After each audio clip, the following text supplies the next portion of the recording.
1933ஆம் ஆண்டு ஜூன் 23ஆம் தேதி விருதுநகர் உள்ளாட்சி தேர்தலில் போட்டியிட்ட காமராசர் அச்சமயம் பிரபலமாக இருந்த ஒரு கட்சியைச் சேர்ந்தவர்களால் கடத்தப்பட்டார். அப்போது செல்வாக்குமிக்க தலைவராக இருந்த ஒருவருக்கு இது பற்றி தகவல் தெரிவிக்கப்பட்டது. சாயல்குடியில் இருந்த அவர் உடனடியாக விருதுநகருக்கு விரைந்தார். காங்கிரஸ் கட்சியினரை அழைத்து ஒரு பொதுக்கூட்டத்திற்கு ஏற்பாடு செய்தார். மேடை ஏறிய அந்த தலைவர், எங்கள் கட்சியின் உண்மை தொண்டரை தேர்தலில் நிற்கவிடாமல் தடுப்பதற்காக குறிப்பிட்ட ஒரு கட்சியினர் கடத்தி சென்றுள்ளனர் என்பதை அறிகிறேன். கூட்டம் முடிந்து நான் மேடையை விட்டு இறங்கும் முன் காமராசர் இங்கு வர வேண்டும். இல்லாவிடில் அவரை கடத்தியவர்கள் அதற்கான விளைவை சந்திக்க நேரிடும் என முழங்கினார். அவரது உரை முடிவதற்கு முன் காமராசரை மேடைக்கு அருகில் கொண்டு வந்து விட்டுச் சென்றனர். மேடைக்கு வந்த காமராசர் தான் மீட்கப்பட காரணமான அந்த தலைவருக்கு நன்றி கூறினார். அவர்தான் பசும்பொன் முத்துராமலிங்க தேவர்.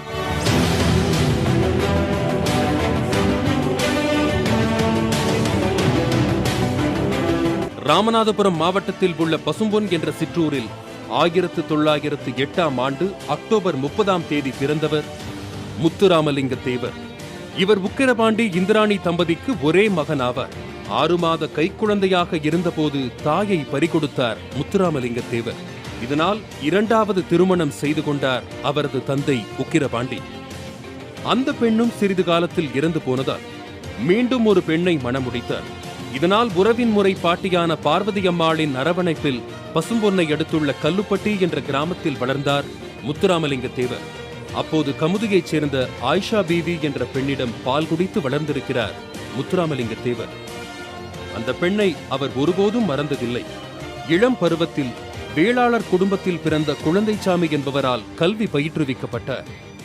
ஆரம்ப கல்வியை கமுதி கிறிஸ்தவ பள்ளியில் படித்தார். உயர்நிலை கல்வியை திருப்பரங்குன்றம் அருகேயுள்ள பசுமலை மேல்நிலைப் பள்ளியிலும் மதுரை யூனியன் கிறிஸ்தவ பள்ளியிலும் பயின்றார். சிறுவயது முதலே தமிழில் தீராத பற்று கொண்டிருந்தார் முத்துராமலிங்க தேவர்.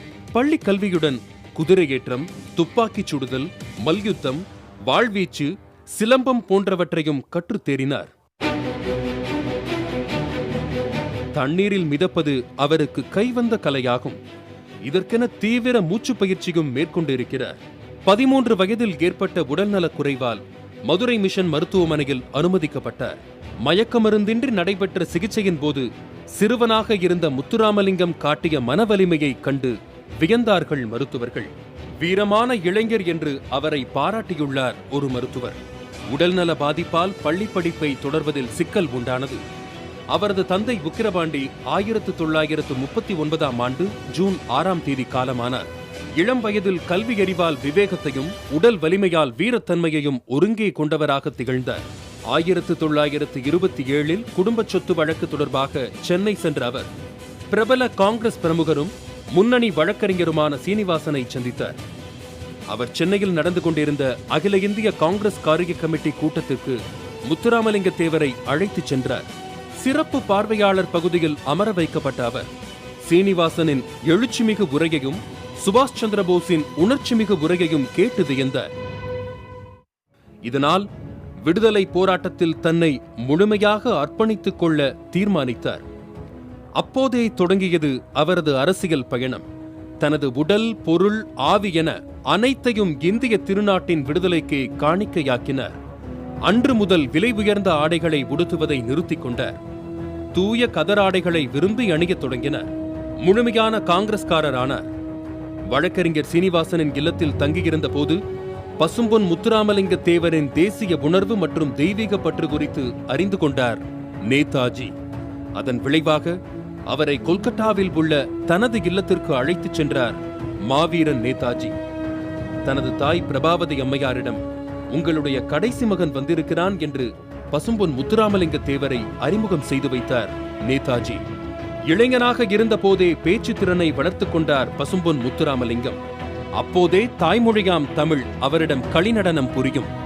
ஆங்கில மொழியையும் நயம்பட பேசுவார். இரு மொழிகளையும் நீண்ட நேரம் பேசும் புலமை இருந்தது அவரிடம். தமிழ் மொழியில் சொல்லாடல் நிறைந்த அவரது கன்னிப்பேச்சு 1933இல் அரங்கேறியது. இது திட்டமிடப்பட்ட நிகழ்வு அல்ல, ஒரு விபத்து என்றே சொல்லலாம். ஆம், முதுகுளத்தூர் அருகேயுள்ள சாயல்குடி கிராமத்தில் சேதுராமன் என்பவர் சுவாமி விவேகானந்தர் பெயரில் ஒரு வாசக சாலையை திறந்தார். அந்த விழாவில் விவேகானந்தரின் படத்தை திறந்து வைத்து பேச அழைக்கப்பட்டிருந்த மதுரை கிருஷ்ணசுவாமி பாரதியால் வர இயலாமற் போனது. அந்த சமயம் பசும்பொன் முத்துராமலிங்க தேவர் சாயல்குடி அருகேயுள்ள இலந்தைக்குளம் என்ற கிராமத்திற்கு வந்திருந்தார். இதையறிந்த சேதுராமன் அங்கு சென்று அவரை அழைத்து வந்து விழாவில் பேச வைத்தார். அதுவரை எந்த ஒரு மேடையிலும் பேசி பழக்கமில்லை. ஆயினும் விவேகானந்தரின் தத்துவங்கள் பற்றி 3 மணி நேரம் பேசினார். மடை திறந்த வெள்ளம் போல இருந்தது அவரது பேச்சு. உரையை கேட்ட அனைவரும் மெய் மறந்து போயினர். இக்கூட்டத்திற்கு வந்திருந்த பெருந்தலைவர் காமராசரும் முத்துராமலிங்க தேவரின் பேச்சை முதல் முறையாக கேட்டார். உங்களை போன்று பேசக்கூடியவர்களின் சேவை காங்கிரஸ் கட்சிக்கு தேவை என்று குறிப்பிட்டார் காமராசர். 1934 90க்கும் மேற்பட்ட சமூகத்தினரை அடக்கி ஒடுக்கும் நோக்குடன் ஆங்கிலேய அரசு சீட்டை சட்டம் எனப்படும் குற்ற பரம்பரை சட்டத்தை கொண்டு வந்தது. இதற்கு எதிராக குதித்தெழுந்தார் முத்துராமலிங்க தேவர். இவரது அரசியல் நுழைவுக்கு பிறகுதான் தீவிரமடைந்தது குற்ற பரம்பரை சட்டத்திற்கு எதிரான போராட்டம். இச்சட்டத்திற்கு எதிராக விழிப்புணர்வு ஏற்படுத்தும் முயற்சியில் முழுவீச்சில் இறங்கினார். மதுரை, ராமநாதபுரம், திருநெல்வேலி மாவட்டங்களில் சுற்றுப்பயணம் சென்று மக்களை திரட்டினார். 19 கிராமங்களைச் சேர்ந்த மறவர் சமூகத்தவரை இந்த சட்டத்தின் கீழ் கைது செய்தது ஆங்கிலேய அரசு. காங்கிரஸ் மூத்த தலைவர் வரதராஜுலு தலைமையில் கண்டன பேரணியையும் கண்டன பொதுக்கூட்டத்தையும் முன்னின்று நடத்தினார் முத்துராமலிங்க தேவர். அரசு விழாவை புறக்கணிக்கும் போராட்டங்களிலும் ஈடுபட்டார். அதன் எதிரொலியாக வரதராஜுலுவுடன் பெருமாள், சசிவர்ணம் மற்றும் நவநீத கிருஷ்ணன் ஆகியோர் இணைந்த சமாதான பேச்சுவார்த்தை குழு நியமிக்கப்பட்டது. அப்போதைய அரசுடன் நடத்திய பேச்சுவார்த்தையில் எந்தவித தீர்வும் கிட்டவில்லை.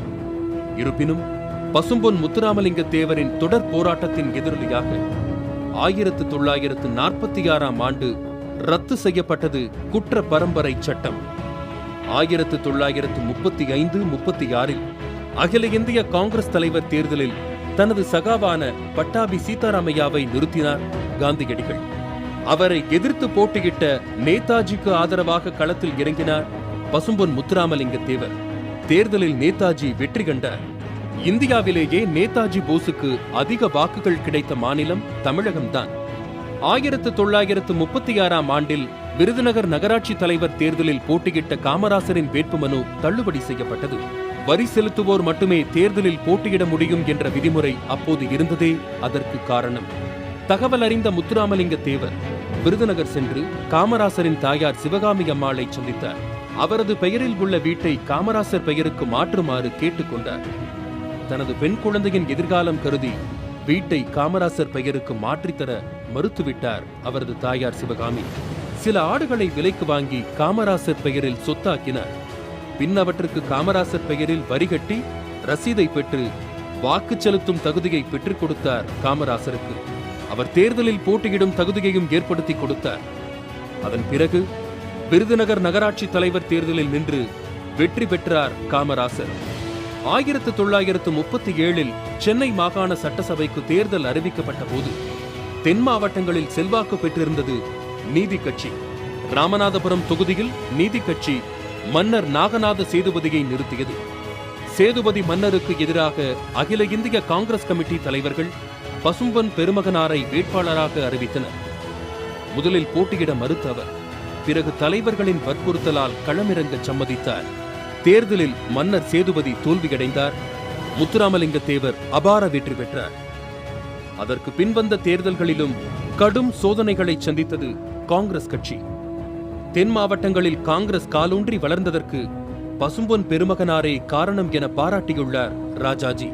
காங்கிரஸை காத்தான் என்று பட்டத்தையும் முத்துராமலிங்க தேவருக்கு சூட்டினார் தீரர் சத்தியமூர்த்தி.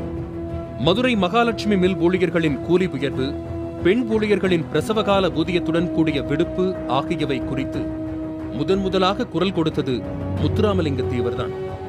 இவர்களின் தேவை கருதி ஆலை தொழிலாளர் நலன் கூட்டமைப்பை உருவாக்கினார். இந்த பிரச்சனைக்காக போராட்டம் நடந்தபோது பசும்பொன் பெருமகனார் உள்ளிட்டோரை கைது செய்து சிறையில் அடைத்தது அரசு. 1938 தலித் மற்றும் ஒடுக்கப்பட்ட மக்களுக்காக ஆலய நுழைவு போராட்டத்தை அறிவித்தார் காந்தியடிகள். அப்போது கமுதியில் உள்ள தனது சமூகத்தினருக்கு பாத்தியப்பட்ட மீனாட்சி சுந்தரேஸ்வரர் ஆலயத்திற்குள் தலித் மற்றும் ஒடுக்கப்பட்ட சமூகத்தினரை அழைத்துச் சென்று ஆலய பிரவேசம் நடத்தினார் முத்துராமலிங்க தேவர்.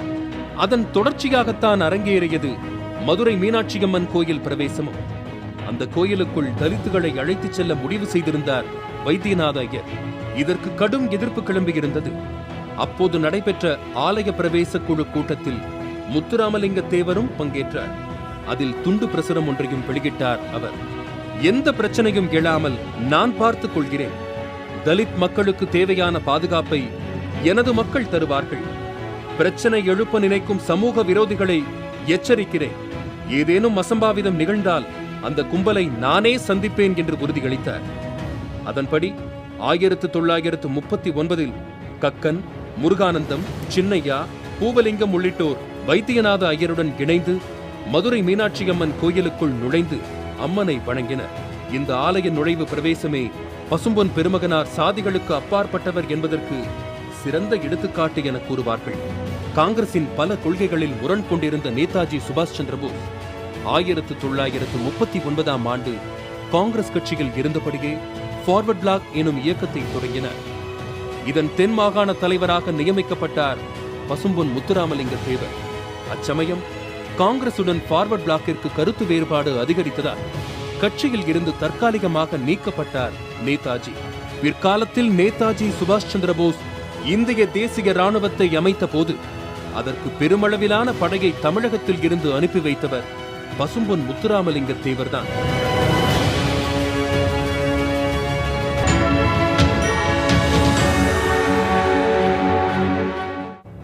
இரண்டாம் உலகப் போரை தொடர்ந்து தீவிர தேச பக்தர்கள் அனைவரையும் கைது செய்து சிறையில் அடைத்தது ஆங்கிலேய அரசு.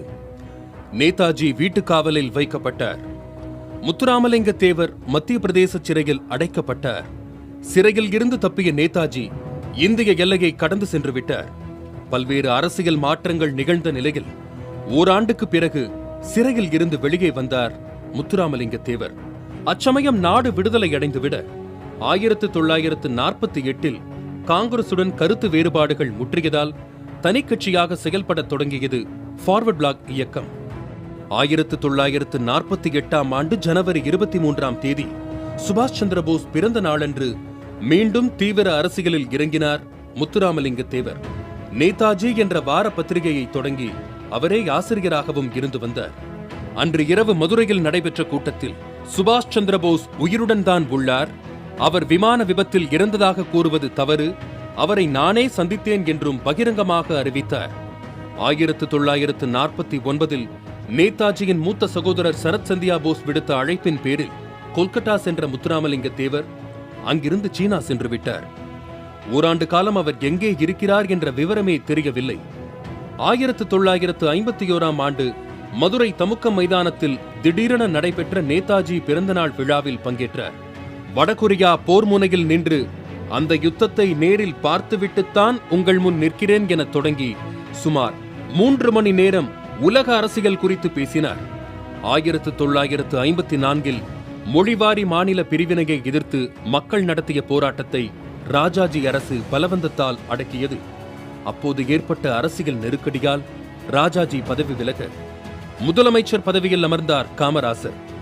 அந்த தருணத்தில் பசும்பொன் பெருமகனாரை ஒரு வழக்கில் கைது செய்ய பிடிவாரண்ட் பிறப்பிக்கப்பட்டது. அதில் இருந்து தப்பிக்க தலைமறைவாக இருந்தபோதுதான் சிறுவயதில் அவருக்கு பாலூட்டிய கமுதி ஆயிஷா பீவி காலமாகிவிட்டார். அவருக்கு இறுதி அஞ்சலி செலுத்த முத்துராமலிங்க தேவர் எப்படியும் வருவார், அவரை கைது செய்துவிடலாம் என புலனாய்வு பிரிவு காவல்துறையினர் கமுதியை முற்றுகையிட்டனர். அப்போது இஸ்லாமிய பெரியவர் போன்ற தோற்றத்தில் வந்த ஒருவர் ஆயிஷா பீவியின் உடலுக்கு அஞ்சலி செலுத்திவிட்டு அடுத்த கணமே காணாமல் போய்விட்டார். பின்னர்தான் தெரிய வந்தது அது முத்துராமலிங்க தேவர் என்று. அவர் எப்போதும் இஸ்லாமியர்களுக்கு ஆதரவாக இருந்தவர். இந்திய பாகிஸ்தான் பிரிவினையின் போது கூட தமிழக முஸ்லிம்கள் நம் தாய் தமிழ்நாட்டை விட்டு போகக்கூடாது என்று அன்பு கட்டளையிட்டார். 1952 இந்தியாவின் முதல் பொதுத் தேர்தல் நடைபெற்றது. அதில் அருப்புக்கோட்டை நாடாளுமன்ற தொகுதியிலும் முதுகுளத்தூர் சட்டமன்ற தொகுதியிலும் போட்டியிட்டு வெற்றி கண்டார். எம்பி பதவியை ராஜினாமா செய்ததால் அங்கு இடைத்தேர்தல் அறிவிக்கப்பட்டது. அதில் முத்துராமலிங்க தேவர் நிறுத்திய வேட்பாளர் சசிவர்ணம் அமோக வெற்றி பெற்றார். பிறகு பசும்பொன் பெருமகனார் நாடாளுமன்ற கூட்டத்தில் பங்கேற்க டெல்லி சென்றிருந்த வேளையில் ராமநாதபுரம் மற்றும் அதனை சுற்றியுள்ள பகுதிகளில் ஒருவித பதற்றம் ஏற்பட்டது. இதுவே பின்னர் கலவரமாகவும் வெடித்தது.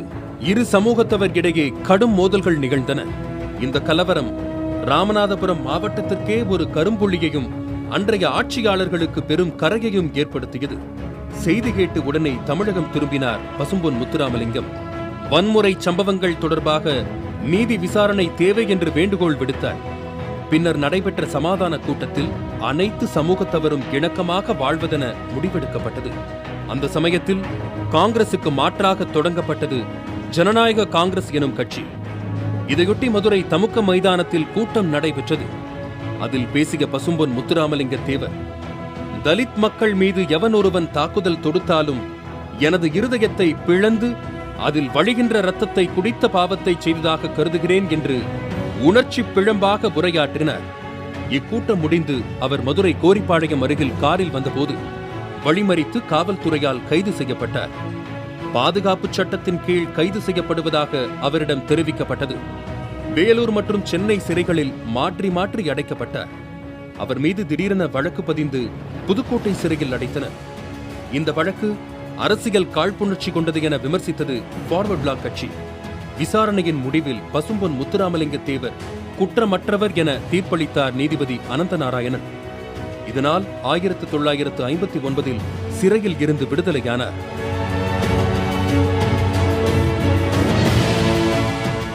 இடைவிடாத உழைப்பின் காரணமாக உடல்நலக் குறைவு ஏற்பட்டதால் சிறிது காலம் பொது வாழ்க்கையில் இருந்து விலக நேரிட்டது.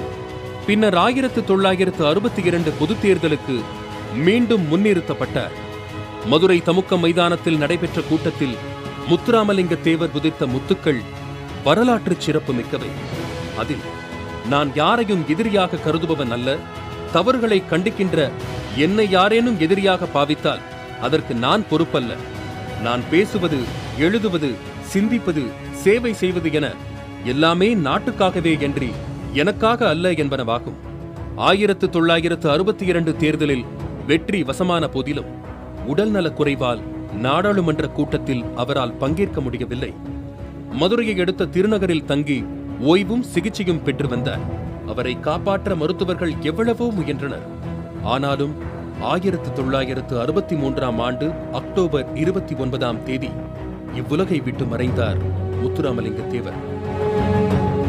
மரணத்திற்கு பின் தனது உடலை சொந்த ஊரான பசும்பொன்னில்தான் அடக்கம் செய்ய வேண்டும் என்று அவர் கூறியிருந்தார்.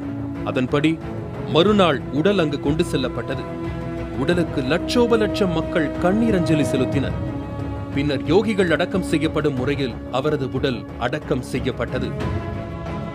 பசும்பொன் முத்துராமலிங்க தேவரின் கொள்கைகளை என்றென்றும் நினைவில் வைத்துக் கொள்ள உதவுவது தேசியமும் தெய்வீகமும் எனது இரு கண்கள் என்கிற அவரது முழக்கம்தான்.